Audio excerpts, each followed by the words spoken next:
l'église du christianisme céleste a une mission. Sa mission première, elle est là. Mais nous sommes à côté. Et maintenant, quand une maman dit non, il ne faut pas faire ça, il faut pas. On dit, ah, elle est orgueilleuse, elle est ci, elle est ça. Ah, moi, je suis championne là-dedans. Hein. Je dis, mais quelqu'un qui me traite d'orgueilleuse, j'accepte. Je dis, maman, papa, toi qui trouves que je suis orgueilleuse, prie pour que mon orgueil diminue. Et moi aussi, je prie pour que toi aussi, tu aies le discernement. Que tu vois ce que j'ai de bon en moi, pas seulement mon orgueil. D'ailleurs, ce que tu appelles orgueil, ce n'est qu'un cri de détresse. Ce n'est qu'un cri de détresse pour dire que nous ne pouvons pas rester comme ça.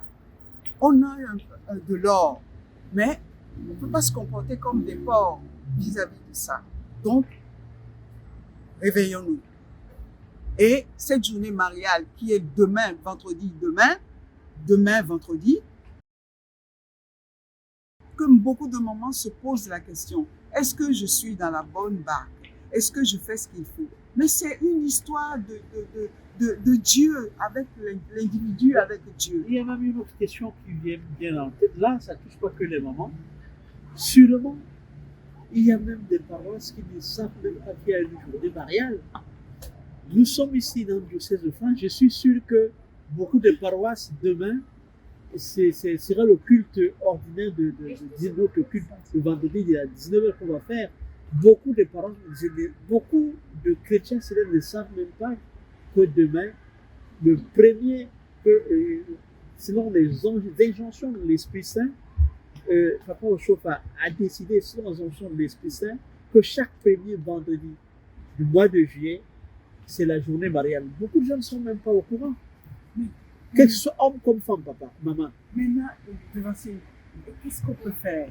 Parce que moi, ce qui me gêne, c'est que comment on peut crier, comment on peut faire pour que les gens soient au courant? Parce que sur les réseaux sociaux, les gens ne veulent pas se cultiver. Non. Dès qu'il s'agit de l'église du christianisme céleste, quand c'est pas danser le dombolo et machin, et voilà, avec des rouges aux lèvres, moi je suis Celestial Mother, tout le monde veut apporter le rose, les gens ne sont pas intéressés.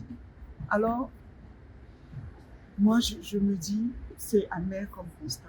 Après, moi je peux, pour moi, ma petite idée, ce que je peux dire par rapport à ça, parce que le représentant de l'Église dans chaque pays, il y a un représentant de l'Église qui est le chef de diocèse dans chaque pays. Donc, dans chaque pays. Donc, moi, je trouve que ce rôle aussi revient un peu au chef de diocèse, c'est-à-dire dans la Constitution bleue, tout est écrit dedans. Les grandes fêtes de l'Église sont écrites dedans. Donc, ça revient normalement au chef de diocèse de faire un calendrier annuel, de pouvoir l'annoncer, c'est-à-dire dans son diocèse où il se trouve. Et pourquoi ne pas, puisque maintenant, il y a les réseaux sociaux. Donc, on voit quand il y a des annonces et tout, que le chef de diocèse, ils font passer ça sur les réseaux. Pourquoi ne pas faire passer ça aussi sur les réseaux pour informer les fidèles à chaque fois? Voilà, parce que si on prend par exemple la journée mariale, normalement, il y a une sanctification qui se fait pendant 7 jours. Donc, il faut que cela soit annoncé des jours avant pour que les gens puissent prendre certaines dispositions et tout le rituel qui se fait pendant, c'est-à-dire ce jour aussi, c'est-à-dire voilà, ce jour-là aussi, que les fidèles aussi soient informés. Et pourquoi ne pas faire? Parce que dans nos annonces aussi, on parle chaque fois de la sanctification de la femme, comme si c'était la femme qui souillait à chaque instant. Donc, pourquoi ne pas parler aussi c'est-à-dire toutes ces fêtes importantes dans l'Église aussi? Pourquoi ne pas le faire dans les annonces aussi et que cela soit publié dans toutes les paroisses? Et chaque fois quand il y a une fête, voilà, que cela soit publié aussi pour que les fidèles soient avertis, soient préparés en conséquence par rapport à ça et qu'ils puissent avoir aussi l'harmonie. Et cela remonte aussi, c'est-à-dire au chef suprême aussi qui est Papa Emmanuel Oshoff. Donc, tout cela doit remonter aussi vers lui et puis voilà. Et ce qui donne comme injonction aussi, c'est ça au niveau des diocèses qui sera appliqué aussi. Donc, je vois que, je ne dirais pas la faute, mais la balle est rejetée dans le camp du chef mondial, qui est Papa Oshoff Emmanuel, et aussi au niveau de chaque représentant du diocèse aussi.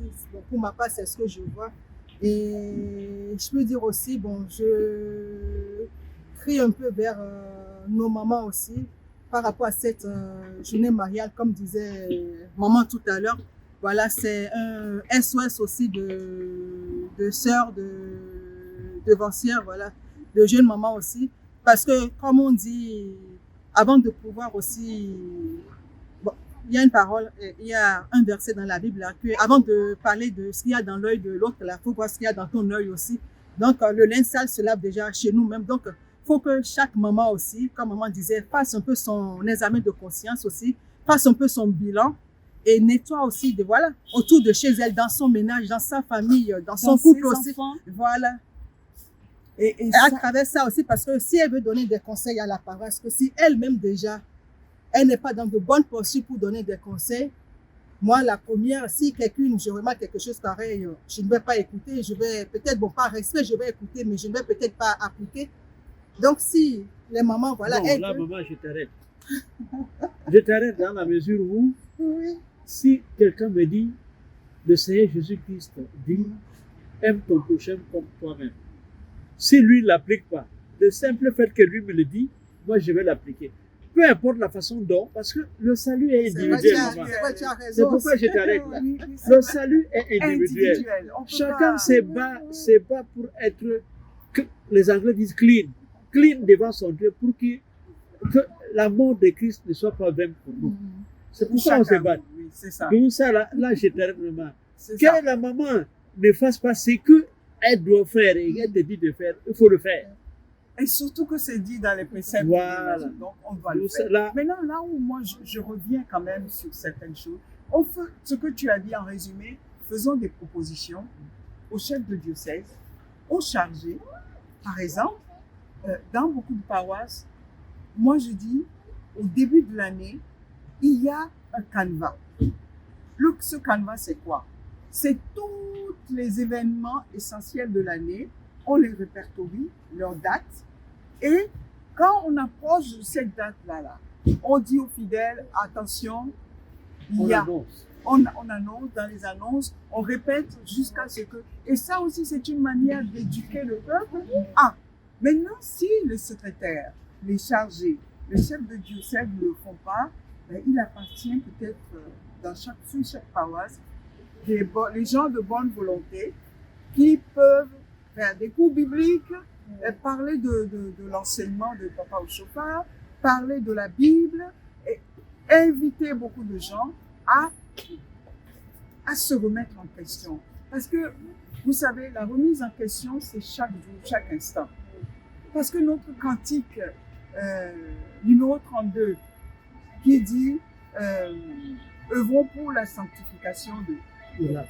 Ce truc-là, c'est à chaque instant. Tu es là, tu ne veux pas du mal à quelqu'un, mais il y a des idées qui te viennent, des idées bizarres. Mais il faut les balayer avec le secours du Christ. Tu balayes ça en permanence, en permanence, en permanence. Parce que l'ennemi rôde sans cesse et trouve juste un moyen pour te, même si tu ne veux pas, lui fait tout pour que toi tu glisses. Donc, chaque jour, nous devons nous remettre en cause. Seigneur, aide-moi à faire, aide-moi à faire, aide-moi, aide-moi, aide-moi.